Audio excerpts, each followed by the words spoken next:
കഥയിലുമുണ്ടേ ഉള്ളു നിറഞ്ഞ റസൂല്.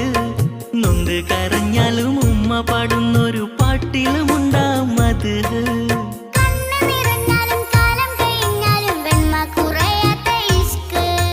മനസ്സിലും മഹിയിലും നബി നിറയുമ്പോൾ ഇഷ്കിനെ ചേർത്തവർ കരകയറുന്നു. നടന്നു നടന്നു മുത്തിന്റെ ചാരെ മാനം കൊടുക്കുന്നു, ഹിതം പറയുന്നു.